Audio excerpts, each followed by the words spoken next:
అస్సలాము అలైకుం వరహమతుల్లాహి వబరకాతుహు. అవుజుబిల్లాహి మినష్ షైతానిర్ రజీం. బిస్మిల్లాహిర్ రహమానిర్ రహీం. శాపగ్రస్తుడైన సైతాను బారి నుంచి సృష్టికర్త అయిన అల్లాహ్ యొక్క రక్షణని, అల్లాహ్ యొక్క సాయాన్ని రక్షణ వేడుకుంటూ ఉన్నాను. ఆమెన్. అల్లాహ్ ప్రవక్త ముహమ్మద్ సల్లల్లాహు అలైహి వసల్లం గారిపైన శాంతి శుభాలు కురిపించండి వల్ల ఆమెన్. జినా అంటే వ్యభిచారం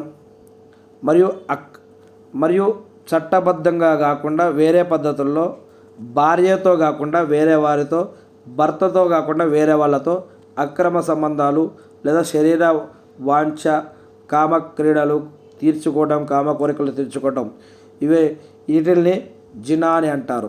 మరి సరైన పద్ధతి ఏమిటి అంటే పెండ్లి చేసుకొని చట్టబద్ధంగా, న్యాయబద్ధంగా, ధర్మబద్ధంగా పెండ్లి చేసుకొని భార్యాభర్తలు అనుభవించే సుఖాన్నే అది చట్టబద్ధం, న్యాయబద్ధం, ధర్మబద్ధం.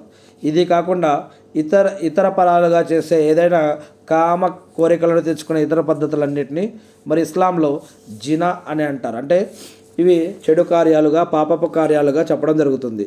మరి దీంట్లో కళ్ళ ద్వారా, హృదయం ద్వారా, నోటి ద్వారా, నాలుక ద్వారా, చేతి ద్వారా, శరీర అవయవాల ద్వారా చేసే రకరకాల జినాలు ఉన్నాయి, అంటే వ్యభిచారాలు ఉన్నాయి. జినా ఆఫ్ ది ఐస్, కళ్ళతోటి చేసే వ్యభిచారం లేదా ఈ యొక్క పని ఏంటంటే కళ్ళల్లోని జినా అంటే అశ్లీలత వంటి చట్ట విరుద్ధమైన వస్తువులను ధర్మపరంగా, చట్టపరంగా, న్యాయపరంగా అశ్లీలత వంటి చట్ట విరుద్ధమైన వస్తువులను చూడటం లేదా వ్యతిరేక లింగాన్ని కామంతో పదే పదే చూడటం, ఇది కూడా జినా కిందకు వస్తుంది అని. ఎందుకంటే అల్లాహ్ సుబ్హానహు వ తఆలా మరియు ప్రవక్త ముహమ్మద్ సల్లల్లాహు అలైహి వసల్లం గారి ద్వారా తెలియజేసినటువంటి విషయం ఏమిటి అంటే మొదటి చూపు మీది, రెండవ చూపు సైతాన్ అవుతుంది అని. మరియు మీ యొక్క దుస్తులని లూజ్ దుస్తులు వేసుకోండి, టైట్ ఫిట్టింగ్ దుస్తులు వేసుకోవద్దు. మరియు బట్టలు వేసుకున్నాక కూడా నగ్నంగా కనిపించేటటువంటి దుస్తులు వేసుకోవద్దు. మరియు మీ శరీరం యొక్క లోపలి భాగాలు, మీ శరీరం యొక్క లోపల అవయవాలు ఏవైతే ఉంటాయో, పైకి ఉబ్బికి ఉండే అవయవాలు ఏవైతే ఉన్నాయో వాటిని బయటికి కనిపించకుండా ఉండే విధంగా మీరు అటువంటి వస్త్రధారణ వేసుకోవాలి. ఇతరులు మిమ్మల్ని కామంతో చూడకుండా, మీరు ఇతరులకి కామంతో కనిపించకుండా, మీ నుంచి సమాజం నుంచి మీరు రక్షణ పొందే విధంగా మీ యొక్క నోటి మాట, వాయిస్ కానీ, అదేవిధంగా మీ యొక్క చేతలు, అంటే మీ యొక్క మాటలు, అలవాట్లు, నడక మరియు బట్టలు, మీ యొక్క అలంకరణ, ఇవన్నీ కూడా దాగి ఉండాలి. ఇవన్నీ కూడా పరదా పద్ధతులలో పాటించండి. ఎందుకంటే మీ నుంచి ఇతరుల నుంచి మీరు ఇటువంటి అక్రమమైన, అన్యాయమైన జినాల నుంచి రక్షణ పొందాలి. అంటే కనుక మీరు ఈ యొక్క పద్ధతి మీకు రక్షణ, ఒక పరదా అనేది మీకు రక్షణ మరియు గౌరవాన్ని, మీ నుంచి సమాజం నుంచి మీకు గౌరవాన్ని కలిగిస్తుంది అంటూ ఇలాంటి అనేక ఖురాన్ వాక్యాలు మరియు హదీస్ వాక్యాలు కూడా ఇస్లాంలో చెప్పబడ్డాయి. ఇక రెండవ విషయం, చట్టవిరుద్ధమైన ఇంటర్ కోర్స్ యొక్క జినా. ఈ రకమైన జినా అనేది ఒక పురుషుడు మరియు స్త్రీ మధ్య జరిగే చట్టవిరుద్ధమైన లైంగిక సంపర్కం. వీరు ఎటువంటి వివాహ ఒప్పందానికి కట్టుబడి ఉండరు మరియు ఒకరికి ఒకరు హరాం. మరి ఈరోజు అల్లాహ్ సుబ్హానహు వ తఆలా ఖురాన్లో తెలియజేస్తూ ఉన్నారు, మీరు అల్లాహ్ యొక్క దీన్ని, ధర్మాన్ని, ఇస్లాంని, ఖురాన్ని మరియు ప్రవక్త ముహమ్మద్ సల్లల్లాహు అలైహి వసల్లం యొక్క వాక్యాలని మీరు మజాకులుగా చేసుకోవద్దు. మరియు మీ యొక్క మనసుకు నచ్చినట్లుగా వాటిని ఉన్నది లేనట్లుగా, లేనిది ఉన్నట్లుగా చేయవద్దు. మీరు వాటిని కలగాపులగం చేయకండి. మరియు అక్కడ చెప్తున్న విషయం ఒకటైతే దాన్ని మీకు నచ్చినట్టుగా దాన్ని అర్థం చేసుకోకండి. మీకు ప్రవక్త ముహమ్మద్ సల్లల్లాహు అలైహి వసల్లం గారు దాన్ని ఏ విధంగా అర్థం చేయించారో ఆ విధంగా అర్థం తీసుకోవాలి. అందుకే ఖురాన్ని మనం చదివేసి దాన్ని మన ఇష్టం చదవాలి. ఒకసారి ఖురాన్ మొత్తం చదవాలి మనం, అల్హమ్దులిల్లా. దాని తర్వాత మనం హదీసులు కూడా చదవాలి. అప్పుడే మనకి ఆ చదివిన ఖురాన్ వాక్యం యొక్క అర్థం ఎలా అర్థం చేసుకోవాలనేది మనకు హదీసులు చదివితే అప్పుడు అర్థమవుతుంది. ఇక్కడ మనం చదివి దాన్ని ఎలా తీసుకోవాలనే విషయాన్ని మనం అర్థం చేసుకునేటప్పుడు అందుకే ఆలింలు, ఉలమాలు, ముఫ్తీలు, ఇమాములు వారి యొక్క సలహా తీసుకోవాలి. లేదా కనీసం హదీసులన్నా చదివినప్పుడు ఆ యొక్క ఖురాన్ని ఎలా తీసుకోవాలో మనకు అర్థమవుతుంది. కానీ ఈనాడు కొంతమంది ఖురాన్లో ఉన్నట్టుగానే ఉంది కదా, మేము అలానే చేసుకున్నామంటూ కొంతమంది ఎవరినో సాక్షులుగా పెట్టుకొని ఏదో పేపర్ రాసేసుకొని కోరికలు తీర్చేసుకొని దాని తర్వాత మళ్ళా కుల అని, విడాకులని, డివోర్స్ అని చెప్పేసి మరి ఈ విధంగా తలాక్ అని చెప్పేసి మళ్ళీ తీసుకుంటున్నారు. వారి కొంతమంది ఈరోజు ఆటపాటలుగా అయిపోయింది. ఖాళీ కామ కోరికలు తీర్చుకోవడం కోసం పెళ్లి చేసుకొని దాని తర్వాత ఇద్దరు మళ్ళీ విడిపోతున్నారు. మరి ఇటువంటిది ఏదైతే ఉందో నిజంగా మీ మనసులో ఏముందో అల్లాహ్కు తెలియదా? అల్లా తాలా ఇటువంటి వాటిని ఖచ్చితంగా పట్టుకుంటాడు. ప్రళయ దినం రోజైనా ఈ లోకంలో అయినా సరే. ఇలా అల్లా యొక్క దీంతో ధర్మంతో ఎవరైతే మజాకులు ఆడతారో, ఎవరైతే ఇటువంటి వారి యొక్క అవసరాలకి మరి ఈ విధంగా ఉన్నది లేనట్లుగా లేనిది ఉన్నట్లుగా వారి యొక్క మన్మాని కోసం ఈ విధంగా చేస్తే కనుక వారికి అల్లా తాలా ఘోరమైన పనిష్మెంట్ అనేది ఇస్తాడని ఖురాన్లో అనేక చోట్ల చెప్పడం జరిగింది. మరి ఏదైతేనేమి ఇలా మనం ఏ ఉద్దేశం ఇన్నమలు ఆమాలు బినియాత్ మీరు ఏ ఉద్దేశంతో అయితే ఏ కార్యం చేస్తున్నారో దానికి తగ్గటువంటి రిజల్ట్, దానికి తగ్గటువంటి ప్రతిఫలమే మీకు లభిస్తుంది. మీరు సంసారం చేయాలి అని, పిల్లల్ని కనాలని, అదేవిధంగా ఇటు అత్తమామల్ని, ఇటు తల్లిదండ్రులని, అటు బంధుమిత్రుల్ని, ఈ యొక్క వ్యవస్థని కాపాడాలి, రక్షించాలి, సమాజం ఏర్పాటు చేయాలి, మంచిగా ముందుకు పోవాలని, అందరూ కలిసి జీవితాంతం జీవించాలని, దేవుడి పట్ల భయం, భక్తి, గౌరవ మర్యాదలతో గడపాలని, ఇటువంటి వ్యవస్థను ఏర్పాటుకి మీ ఇద్దరు ఇష్టపూర్వకంగా పెండ్లి చేసుకుంటున్నారా?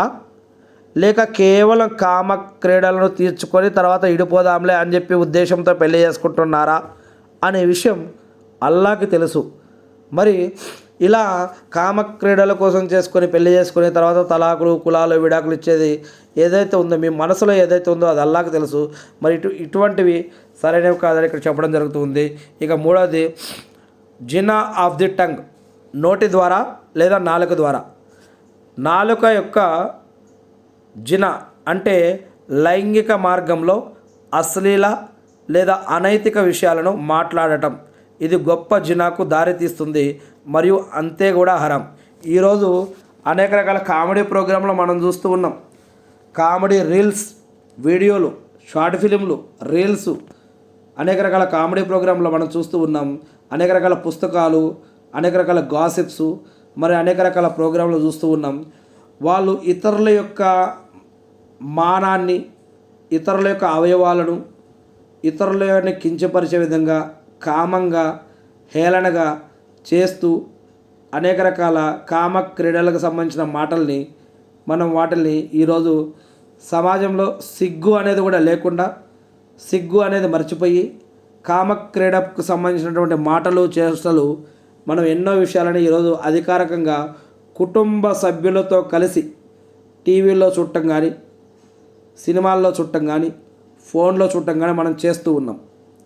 మరి అవి నాలుకతో, మరి నోటితో మనం ఏం మాటలు మాట్లాడుతున్నాం, ఏం జోకులు వేస్తున్నాం, ఎటువంటివి రాస్తున్నాం, ఎటువంటివి చూస్తున్నాం, మరి ఎటువంటివి మాట్లాడుతున్నాం, ఎటువంటివి వింటున్నాం, ఏవి విని మనం ఆనందాన్ని ఆస్వాదిస్తూ ఉన్నాం, ఇవన్నీ కూడా మనం ఆలోచించాలి. నాలుక యొక్క జినా అంటే లైంగిక మార్గంలో అశ్లీల లేదా అనైతిక విషయాలను మాట్లాడటం. ఇది గొప్ప జినాకు దారితీస్తుంది మరియు అంతే హరాం. అల్లా సుమతల ఖురాన్లో తెలియజేస్తున్నారు, మీరు ఇతరులని హింసించవద్దు, ఇతరులని హేళన చేయవద్దు, ఇతరులని మోసం చేయవద్దు, ఇతరులని గౌరవించండి, ఇతరులని మర్యాదపూర్వకంగా చూడండి, మీ వలె మీ పొరుగువారిని ప్రేమించండి, మీకోసం ఏదైతే ఇష్టపడతారో ఇతరుల కోసం కూడా దానినే ఇష్టపడండి. ఇలా అల్లాహ్ సుబ్హానహు వ తఆలా ఖురాన్లోను మరియు ప్రవక్త ముహమ్మద్ సల్లల్లాహు అలైహి వసల్లం గారి ద్వారా హదీసుల ద్వారా మనకు తెలియజేసి ఉన్నారు. మరి ఇక మన నాలుకతోటి, మన యొక్క నోటితోటి ఎటువంటి మాటలు మాట్లాడుతున్నాం, ఎటువంటి చూపులు చూస్తున్నాం, ఎటువంటివి ఆలోచిస్తున్నాం, ఎటువంటి చేష్టలు చేస్తున్నాం అనేది ఒకసారి ఆలోచించుకోవాలి. ఇక నాలుగో విషయం ఏంటంటే చేతి యొక్క జినా, చేతి ద్వారా చేసే జినా. చేతి యొక్క జినాలో వ్యతిరేక లింగాన్ని స్పష్టంగా తాకడం కూడా ఉంటుంది. ఇందులో ఒకటి హస్తప్రయోగం కూడా ఉంటుంది. ఈ మహాపాపం నుండి మనమందరం రక్షించబడదాం. మరి అది కొంతమంది స్త్రీలకి, పురుషులకి కొంతమంది కామ క్రీడలు, ఫోటోలు, వీడియోలు లేదా ఇతరులను ఊహించుకొని ఆలోచించి వారి యొక్క చేతి ద్వారా మరి ఇటువంటి హస్తప్రయోగాలు అనేవి చేస్తుంటారని మరి చెప్పడం జరుగుతూ ఉంది. ఇవి కూడా ఒక రకమైన పాపాలకే దారితీస్తుందని చెప్పడం జరిగింది. అందుకే మనం ఇక్కడ ఈ యొక్క ఫోటోలు, వీడియోలు, రీల్స్, బహిర్గతంగా వచ్చే అనేక రకాల విషయాలు, మరి శరీరం కనిపించే నగ్నంగా ఉండేటటువంటి దుస్తులు, మన మూలంగా ఇతరుల మూలంగా మనకి కనిపించేటటువంటి ఈ యొక్క చేష్టలు, వీటన్నిటి నుంచి కూడా రక్షించబడాలి అని, మరి సమాజం అందరూ కూడా మరి మంచి పద్ధతిలో జీవించాలని, ఒక నీతి న్యాయబద్ధమైనటువంటి ధర్మబద్ధంగా జీవిస్తే కనుక ఒళ్ళంతా కప్పుకొని, మరి అవయవాలు కూడా కప్పుకొని ఉంటే గనక మరి ఆ సమాజం ఆరోగ్యంగా ఉంటుంది అని, రక్షణలో ఉంటుందని ఇక్కడ ఇస్లాం అనేది తెలియజేస్తూ ఉంది. ఖురాన్ మరియు హదీసులో కూడా చెప్పడం జరుగుతూ ఉంది. అల్లాహ్ సుబ్హానహు వ తఆలా ఎన్నుకున్నటువంటి ప్రవక్త ముహమ్మద్ సల్లల్లాహు అలైహి వసల్లం గారు ఒక విషయం చెప్పారు. ఏమని? ఎవరైతే మీ యొక్క నోటిని మరియు మర్మాంగాలను కాపాడుకుంటారో వారికి స్వర్గం అనేది లభిస్తుంది అంటూ అల్హమ్దులిల్లాహ్ ఒక బషారత్ను కూడా మరి అల్లాహ్ తరపున ఎన్నుకున్న ప్రవక్త ముహమ్మద్ సల్లల్లాహు అలైహి వసల్లం గారు తెలియజేసి ఉన్నారు. ఎవరైతే తమ యొక్క మర్మాంగాలను కాపాడుకోవాలి మరియు వారి యొక్క నోటిని కూడా కాపాడుకోవాలి. నోటి నుంచి వచ్చే మాటలు, చేష్టలు, అలవాట్లు, ఈ యొక్క ఏవైతే నోటి నుంచి ఏమేమైతే చేస్తామో అవన్నీ కూడా నోటిలో ఉన్న నాలుకను కూడా, ఎవరైతే తమ నోటిలో ఉన్న నాలుకను కాపాడుకోవాలంటే ఈ యొక్క నాలుకతోటి ఇతరులకు ఇబ్బంది పెట్టకుండా, నాశనం చేయకుండా, మోసం చేయకుండా, ఇబ్బందులు పెట్టకుండా, తిట్టకుండా, టార్చర్ పెట్టకుండా ఈ యొక్క నాలుకని కాపాడుకోవాలి. అదేవిధంగా మన యొక్క మర్మాంగాలను కాపాడుకోవాలి. మర్మాంగాలంటే మన యొక్క శరీర అవయవాలని మనం కాపాడుకోవాలి.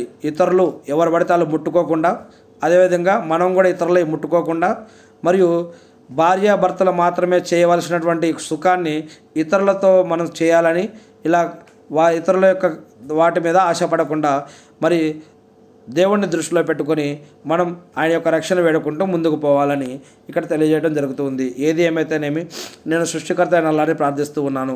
అల్లా మీరు ప్రవక్త ముహమ్మద్ సల్లల్లాహు అలైహి వసల్లం గారి ద్వారా మాకు ఏదైతే జీవన మరియు ఆరాధన పద్ధతులు తెలియజేసి ఉన్నారో వాటిని మేము తెలుసుకొని, నేర్చుకుని, అర్థం చేసుకొని, గుర్తుపెట్టుకొని వాటి ప్రకారం మేము జీవిస్తూ మిమ్మల్ని ఆరాధిస్తూ తెలియని ఇతర మా సోదరులు తెలిపే భాగ్యాన్ని మాకు ప్రసాదించండి వల్ల. ఆమీన్. అల్లాహు అక్బర్. అల్హమ్దులిల్లాహ్. సుబ్హానల్లాహ్. అల్లాహు అక్బర్. అల్లా మాకు తెలుసో తెలియకో మా కళ్ళ ద్వారా, చేతుల ద్వారా, చేతల ద్వారా, ఊహల ద్వారా, మాటల ద్వారా జరిగిపోయినటువంటి తప్పులన్నిటికీ మేము మిమ్మల్ని క్షమాపణ వేడుకుంటున్నాం వల్ల. ఎవరైతే ఈ యొక్క ప్రసంగం వింటున్నారో వారి తరపున, మా తరపున కూడా మిమ్మల్ని క్షమాపణ వేడుకుంటూ ఉన్నాం వల్ల. అల్లా ఇక ముందు ఇటువంటి తప్పుల్లో మేమెవరం పడకుండా అల్లా మమ్మల్ని అందరినీ కూడా రక్షించండి వల్ల. మమ్మల్ని అందరినీ స్వర్గభాగ్యానికి అర్హులను చేయండి వల్ల. అల్లా మీ యొక్క కంట్రోల్లో మమ్మల్ని ఉంచండి వల్ల. సైతాల నుంచి, జిన్నాతుల నుంచి మమ్మల్ని రక్షించండి వల్ల. మనుషులు చేసే ఆగడాల నుంచి మమ్మల్ని రక్షించండి వల్ల. అల్లా ప్రవక్త ముహమ్మద్ సల్లల్లాహు అలైహి వసల్లం గారిపై శాంతి సుఖాలు కురిపించండి వల్ల. మాకు స్వర్గభాగ్యాన్ని ప్రసాదించండి వల్ల. ఆమీన్. నరకం నుంచి రక్షించండి వల్ల. ఆమీన్.